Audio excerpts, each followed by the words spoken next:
The flight had been long enough to dull my expectations into something manageable. 6 hours gave me time to rehearse softer versions of them. My father at the door, relieved, my mother hovering, my sister distracted but polite.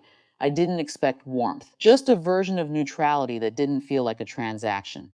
By the time I stood on their porch, suitcase still warm from the conveyor belt, I had convinced myself that things might be different, not better, just less obvious. My dad opened the door before I knocked twice. He didn't hug me, he didn't step aside. He just looked over my shoulder like he was already late for something. "You're here, good," he said. "You will babysit your sister's children. We are going on a family trip." It wasn't even framed as a request.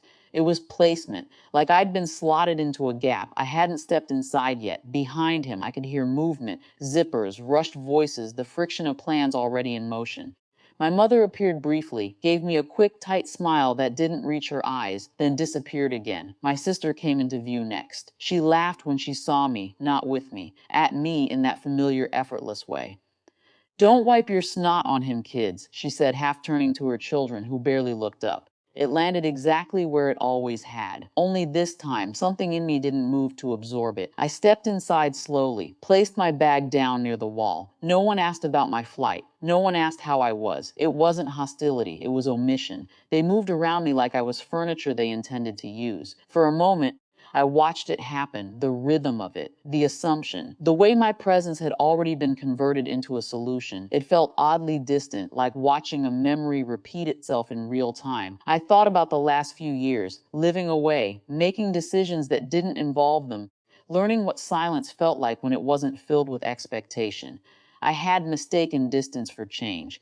My father was already putting on his jacket. "We'll be back in 3 days," he said, as if that settled everything. "There's food in the fridge." 3 days. No conversation. No agreement.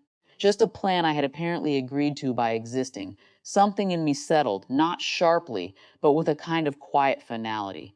"I'm not staying," I said. I didn't raise my voice. I didn't add explanation. It was simple enough to sound like a misunderstanding. For a second, no one reacted. My sister let out a short laugh, like she thought I was continuing some joke she had started. "What?" "I'm not staying," I repeated. The room shifted. Not dramatically, but enough. My father turned fully toward me now, irritation already forming. "What do you mean you're not staying?" "We told you." "No," I said. "You decided."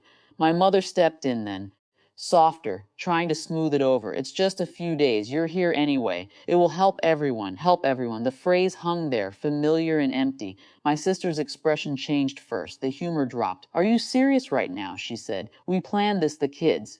"The kids are yours," I said, still calm, still steady. That was when it escalated, not because I raised anything, but because they did. My father's voice grew louder, sharper, trying to push the situation back into its usual shape. "You don't come here often, and when you do, this is how you behave." I could feel the old pull, guilt, obligation, the instinct to shrink and make it easier. It was still there, just quieter than before.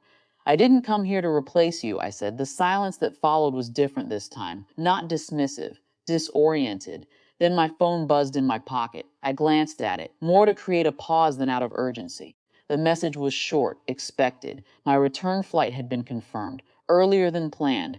I had booked it before I boarded the first plane. Not as a statement, as an option. I looked back at them. "I have a flight in a few hours," I said. That landed differently. It wasn't refusal anymore. It was fact. Something outside the room that didn't require their agreement. My father frowned, recalculating. My mother's expression shifted into something closer to concern, though I couldn't tell if it was for me or for the disruption. "You just got here," she said. "I know." My sister exhaled sharply, frustration breaking through.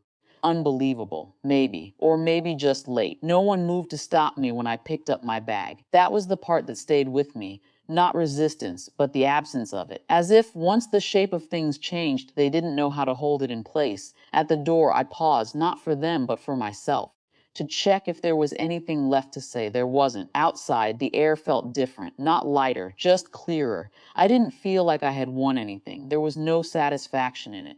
Just a quiet recognition that something I used to carry had been set down. Behind me, the house stayed loud for a while. Then, eventually, it didn't. On the ride back to the airport, I realized I hadn't once been asked to stay for myself. Only for what I could do. That felt like enough to leave.